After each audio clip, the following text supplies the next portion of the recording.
আসসালামু আলাইকুম, আমি নাহিদা। কেমন আছেন সবাই? আশা করছি আল্লাহর রহমতে ভালো আছেন। আলহামদুলিল্লাহ, আমরাও ভালো আছি। আমার আরও একটি ব্লগে আপনাদের সবাইকে জানাই স্বাগত। এখন বাজে সকাল 6টা, আর এখন থেকে আমি আমার ব্লগটা স্টার্ট করছি। আই হোপ আমার আজকের ভিডিওটি আপনাদের ভালো লাগবে। সকালে নাস্তাটা করা কমপ্লিট হয়ে গেছে। আজ করেছি রুটি আর আলুর তরকারি। তো এটাই হাজব্যান্ডকে দিয়ে দেব। আর বাবুর শরীর তো ভীষণ পরিমাণে খারাপ, যে কারণে ভিডিওটাও ঠিকঠাক করতে পারছি না। তবে যতটুকু করতে পারছি ততটুকুই শেয়ার করছি আপনাদের। কেননা আমার এমনই হয় যে যে পর্যায়ে যে আমি যখন উঠবো অথবা ওঠার পজিশনে থাকি, সেই মুহূর্তে কোনো না কোনো বিপদ এসে ঠিক সেই মুহূর্তেই আমার যে কোনো কাজে বাধা হয়ে দাঁড়াবে। তবে এবার আর হালটা ছাড়িনি। যতই বাবুর অসুখ থাকুক অথবা কোনো বিপদ হলেও তার মাঝে ভিডিওটা করার চেষ্টা করছি। কেননা 1000 পুরার কাছাকাছি চলে গিয়েছি। সেই কারণে আমি আর যে কোনো ভিডিওর কোনো অপশান বাদ দিতে চাচ্ছি না, এবং অনেক কষ্ট হওয়া সত্ত্বেও ভিডিওটা কন্টিনিউ করে যাচ্ছি।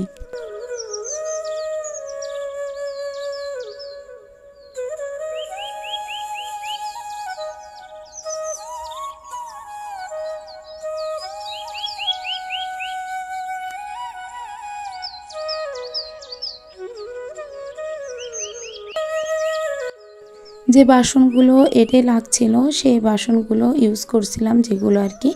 তো সেগুলো আগে ভালো করে মেজে গুছিয়ে তারপরে উপর দিয়ে রেখেছি এই জায়গাটায়। আর আজ অনেকগুলো বাসন মেজেছি, কেননা এত বাসন আমার লাগবে না। কিছু কিছু বাসন উঠিয়ে রাখবো আর কিছু কিছু ইউজ করার জন্য রাখবো। যতগুলো বাসন বাইরে রেখে দিই ঠিক ততটাই বাসন আমার লাগে, কিন্তু যত কমিয়ে ফেলা যায় ততগুলো তেমনভাবে লাগে না। হয় কি যে এই হয়তো রান্না করছি, এখন আমার হাতের কাছে একটা পালাম না, সেই মুহূর্তে হয়তো আর একটা বেরো করে নিলাম। এই করে করে অনেকটা বাসনপত্র বেরিয়ে গেছে। আর এগুলো মূলত নোংরাই হয় বেশি, কিন্তু ইউজ তেমনভাবে একটা করা হয়ে ওঠে না। আবার যখন যেটা লাগে তখন সেটা বেরো করে নিতে নিতে এতটা বেশি হয়ে গেছে। তো আজ আবার সমস্ত সবগুলো গুছিয়ে আস্তে আস্তে করে সবগুলো উঠিয়ে রাখবো। কাপড় চোপড়গুলো তো উঠিয়ে ফেলেছি, বিছানা চাদর বালিশ, অনেক বালিশের কভার এগুলো গুছিয়ে উঠে ফেলেছি বাক্সের ভিতরে। যে বাসায় অনেক মেহমান আসছিল সেই ক্ষেত্রে তো এতগুলো বেরো করা হয়েছে। তো এখন আর কেউ নাই, যে কারণে আমি ওগুলো সব উঠিয়ে ফেলেছি এবং বাসনগুলো উঠিয়ে রাখবো। মেয়েরা কতটা অসহায়! এই মেয়েরা সারাটা দিন কাজকর্ম করে নিজের কোনো দিকেই খেয়াল না রেখে, নিজের শরীরের দিকে খেয়াল না রেখে একাধারে যে কাজ করে থাকে, সন্তানের দেখাশুনো করে থাকে। হ্যাঁ, এটা তার কর্তব্য পড়ে ঠিকই, কিন্তু কিছু কিছু মানুষেরও বোঝা উচিত যে এরাও মানুষ। আমরা শ্বশুরবাড়িতে শ্বশুর শাশুড়ি দেওর ননদ সবাইকে অনেক পরিশ্রম দিয়ে তাদেরকে হ্যাপি করার চেষ্টা করি, কিন্তু কখনোই তাদের মন কিন্তু পাওয়া যায় না। অনেক শ্বশুরবাড়ি আছে যেটা হয়তো বউকে বেশি ভালোবাসে অথচ বৌমার মনটা পায় না। আবার অনেক শ্বশুরবাড়ি আছে যেখানে বৌমাই একাই সব কিছু করে যাচ্ছে, তার থাকা সত্ত্বেও বৌমাটা সেভাবে করেই না কিছু। দিন শেষে শুনতে হয়, কী এমন করো তুমি? ওই তো একটু রান্না করো, তাছাড়া তো আর কিছুই করতে দেখি না। এর উপরেও কথা হলো, সংসারে যদি তৃতীয় কোনো ব্যক্তি থাকে, তৃতীয় ব্যক্তি বলতে এখানে বোঝানো হচ্ছে আমার সংসারে যদি আমার হর্তাকর্তা হয় আমার ননদ, অথবা আমার সংসারে যদি হর্তাকর্তা হয় আমার মাসি অথবা পিসি অথবা খালা অথবা ফুপু, যে কোনো কেউ যদি এই তৃতীয় কোনো ব্যক্তি সংসার ভিতরে এসে কিছু কথা লাগায়, তাহলে আগুন ধরতে কিন্তু একদমই সময় লাগে না। সংসারে খুঁটিনাটি অনেক কিছু থেকে থাকে, রাগ অভিমান অনেক কিছু থাকে, কিন্তু তার ভিতরে যদি উস্লানো কিছু ব্যক্তি থাকে তাতে কিন্তু সংসারটা শুধু জ্বলেই যায়। কিন্তু কোনো রকম কোনো পরিস্থিতিতেই সেগুলো কিন্তু মানিয়ে নেওয়া সম্ভব হয় না। সেটা সমাধান কখনো হতে চায় না যতক্ষণ না পর্যন্ত নিজেরা না বসে ঠিক করা হয়। নিজেরা বসতে গেলেও কথা, কেন বসবো? আমার মেয়ে দুটো কথা বলতেই পারে, কেন বসবো? আমার বোনকে একটা কথা বলতে পারে না? পারে, অবশ্যই পারে। তাই বলে সংসারের বৌমাদের পায়ে পায়ে খুঁটিনাটি ধরাটার জন্য নয়। যে ব্যক্তি আসছে তাকে খুব যত্ন সহকারে খাওয়াবো, অনেক আদর যত্ন করব, কাপড় দেব, সমস্ত সব কিছু ব্যবস্থা করে দিব। কিন্তু একটা জিনিস দেব না, আমার সংসারের মাতব্বরিটা, যেটা আমার এবং আমার শাশুড়ির সংসার।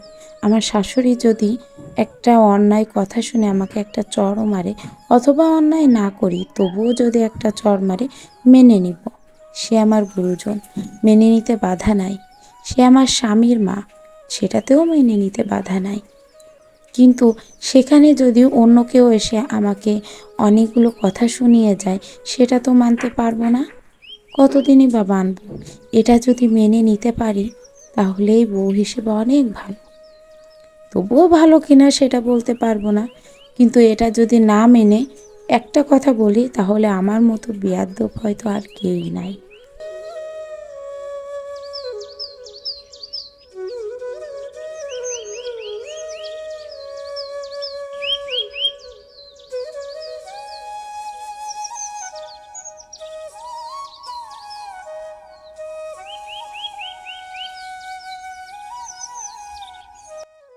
ননদ যখন মায়ের বাড়ি আসে, তার বাবার বাড়িতে আসে, তখন আমার শাশুড়িকে বলতে শুনি, আমার মেয়েটা অনেক কষ্টে আছে, জামাইটা কথা শোনে না, তার উপরও ননদের যন্ত্রণা, সারাক্ষণ ননদ বাড়িতে ঘুরঘুর করে বেড়ায়, কী খেয়ে যে এই ধরনের মেয়েকে জন্ম দেয়।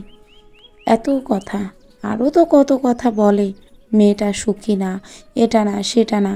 আমাদের বাড়ির বউদের অবশ্য ভীষণ স্বাধীনতা দিয়ে রেখেছি, কিছুই বলার আগে না তাদের, কোনো কিছুই বলতে হয় না, এভাবে বলতে থাকে।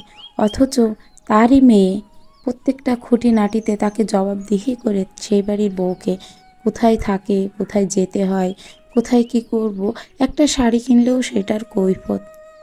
তোমাদের বাপু টাকা আছে, আমার অত নাই, তাই আমি কিনতে পারি না।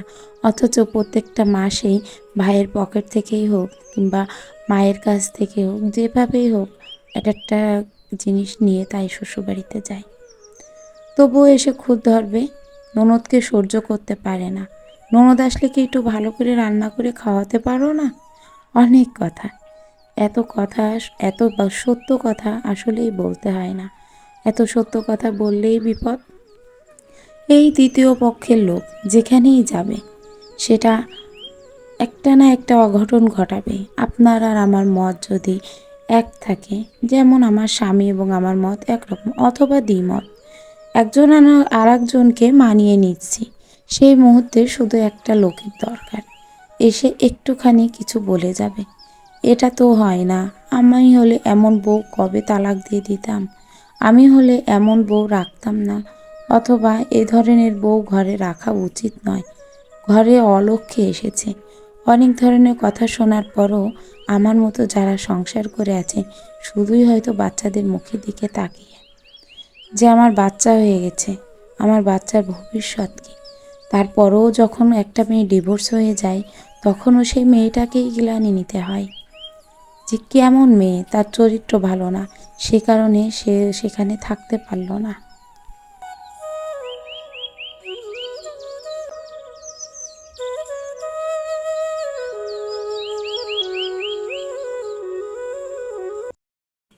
খুব সাধারণ আমরা।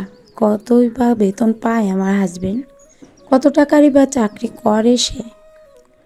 সংসারে যে টানাপোড়া, অনেক দ্রব্যমূল্যের দাম, এরই মাঝে দুইটা বাচ্চা, নিজের সংসার, শ্বশুর শাশুড়ি প্রত্যেককে নিয়ে থাকতে হয়। তার উপরে ননদের প্রতি মাসে মাসে অনেক বাহানা। এত কিছু শোনার পরও শাশুড়ির কাছে শুনতে হয় কিছুই দেয় না সংসারে। কি এমন দেয়? অথচ তারই মেয়ে যদি কখনো তার পরা নাইটি অথবা পরা মেক্সি, যে কোনো একটা কাপড় পরা যদি কিছু দেয় তাহলে সেটাই অমৃত, সেটা তার কাছে অনেক দামি, আমার মেয়ে দিয়েছে বলে কথা। অথচ সব থেকে দামি শাড়িটা যদি ছেলেটা দেয়, তাতেও কিন্তু কোনো সন্তুষ্টি দেখা যায় না। মেয়েটা বলে, কি দিয়েছে? কি গো মা, ভাই এই দিয়েছে, তোমাকে এটা দিতে পারলো ভাই? এইভাবে করে বলে। তাতেই শাশুড়ির মুখ ভার। এমন কেউ কি দেয় কাউকে? অথচ সেই শাড়িটাই একটা সময় দেখা যায় ননদের ল্যাগেজে করে তার শ্বশুরবাড়িতে যে বলছে এটা ভাই দিয়েছে। তখন সেই জিনিসটা দামি হয়, যে তখন সেই জিনিসটা সে পরতে পারে, অথচ মায়ের কান ভাঙানোর সময় বেশ গুছিয়ে বলতে পারে। এই তৃতীয় পক্ষ লোককে এই জন্য কখনো প্রশ্রয় দিতে হয় না। যত তাদেরকে সম্মান দিব, প্রশ্রয় দিব, তারা উল্টোভাবে মাথায় চড়ে বসবে। তাই নিজের সম্মানটা নিজের কাছে বজায় রাখাটা জরুরি। নিজে কি বলছি, নিজে কি করছি সেটাও একবার দেখা জরুরি। অন্যের দাম তো সারা বছরই দিয়ে যায়, একটু না নিজের দিকে খেয়াল রাখলাম? এই জায়গাটায় অনেকটা বড় বিপদের হাত থেকে আজ বেঁচে গিয়েছি। এখানে যে কালো কাপড়টা নাড়া আছে এটা আমার হাজবেন্ডের জ্যাকেট। তো এই জ্যাকেটের ভিতরে একটা বল্লা এখনও বসে আছে, এই যে বল্লাটা এখনও ঘুরছে। আর এরই পাশে রাখা ছিল আমার ছেলেটার পাঞ্জাবি। বেশ 10 থেকে 15 দিন মতো হবে পাঞ্জাবিটা রেখেছি। আর এই জায়গাটায় বেশ কাপড় চোপড়ে ভরা থাকে। একা হাতে অতগুলো কাপড় ভাঁজ করে ওঠা সম্ভব হয় না, তবুও চেষ্টা করি একটু গুছিয়ে রাখার। তো এখানে এটা মেলিয়ে দেখি যে পুরোটা বল্লার একটা ফুল চাক হয়ে গেছে, পুরো জামাটা পুরো বল্লায় ভর্তি। তো আমি কোনো রকম হালকা দেখে ওইটা নামিয়ে আবার ঝাঁটা দিয়ে দিয়ে তারপর আগে ওটা তলে রেখে দিয়েছি। আজ অনেক বড় একটা বিপদের হাত থেকে বেঁচে গেলাম। নয়তো আমার বাচ্চা ছিল আমার সাথে, আমার মেয়েটা ছিল, আমি কাজ করছিলাম আর ও আমার পিছন পিছন ঘুরে বেড়াচ্ছিল। তো বাইচান্স যদি ওটা অ্যাটাক করতো, নিজেকে সামলাতে পারতাম না, আবার এদিকে মেয়েটাকেও সামলাতে পারতাম না। তো আপনাদের সাথে যে কথাগুলো বলেছি আমি, আমার আজকের কথাবার্তাগুলো, আপনারা মনে করবেন না যে এটা আমার সাংসারিক। আমার কোনো ননদ নাই, আমার শ্বশুরও বেঁচে নাই, আমার শাশুড়িও আমাদের কাছে থাকে না। কিন্তু অধিকাংশ বাস্তবে দেখা যায় এ ধরনের প্রবলেম আমরা ফেস করি, যেটা তৃতীয় পক্ষের যে কোনো ব্যক্তি এসে আমাদের সাথে ঘটিয়ে যায়। সেটা সিনেমাতেও দেখা যায় অথবা বাস্তবেও কিন্তু এই ঘটনাগুলো ঘটে থাকে। তো এই ক্ষেত্রে অনেকে হয়তো বা কমেন্ট করে বসবেন যে আপনি আপনার সাংসারিক কিছু কথা তুলে ধরছেন। তো তাদের ক্ষেত্রে বলবো, পুরোটা ভিডিও যারা দেখেছেন অবশ্যই বুঝবেন, আর যারা দেখেনি তারা তো উল্টোপাল্টা কমেন্ট হয়তো করে বসবেন। তো এত রাত্রে আমার হাজব্যান্ড বললো একটু মাংস খেতে ইচ্ছা করছে, রান্না করো। তো এখন বাজে 10টা, আর এই 10টার সময় আমি মাংস ভিজিয়ে তারপর সেটা ছাড়িয়ে আবার মাংসটা রান্না করছি। মাংসটা রান্না করে তারপরে রাত্রে খাবারটা খেতে দিব। আমার আজকের ভিডিওটি যদি আপনাদের ভালো লেগে থাকে তাহলে প্লিজ একটা লাইক দিতে ভুলবেন না। আর যদি চান আপনাদের এই বোনটি একটু হলেও ইউটিউবে এগিয়ে যাক, তাহলে চ্যানেলটি সাবস্ক্রাইব করবেন আর এই বোনটির পাশে দাঁড়াবেন। আর যদি এই ধরনের কিছু কাহিনী শুনতে ইচ্ছুক হন তো অবশ্যই কমেন্ট করে জানাবেন। আমি অবশ্যই আপনাদের সাথে এভাবে ছোট ছোট কিছু বাস্তববাদী কিছু তথ্য অথবা কিছু গল্প হয়তো আমার কাজের ফাঁকে ফাঁকে বলতে পারবো। তো মাংস রান্নাটা কমপ্লিট হয়ে গেছে, এখন ওভেনটা বন্ধ করে দিয়ে তারপর খাবার দিব। এমনিতেই অনেকটা রাত হয়ে গেছে, আর আমাদের এখানে এমনিতেও 11টা তেমন একটা রাত নয়, সবেমাত্র সব কিছু গ্রামে হলেও অনেকেই আছে কিন্তু জেগে থাকে, বিশেষ করে আমাদের তো 12টার আগে ঘুমই হয় না। আর এখানে খাবার আমি বাড়ছি, সেই সময় দেখি মেয়েটা এই কাজটা করছে। তো মেয়েটা এইভাবে ফ্যানটা অন করে বেলুনটা এইভাবেই রেখে দিয়েছে। ও তো ছোটাছুটি করছিল, তারপর দেখলাম এটা খেলছে, তা দেখে ভালো লাগলো। আমার আজকের ভিডিওটা এখানেই শেষ করছি। আল্লাহ হাফেজ।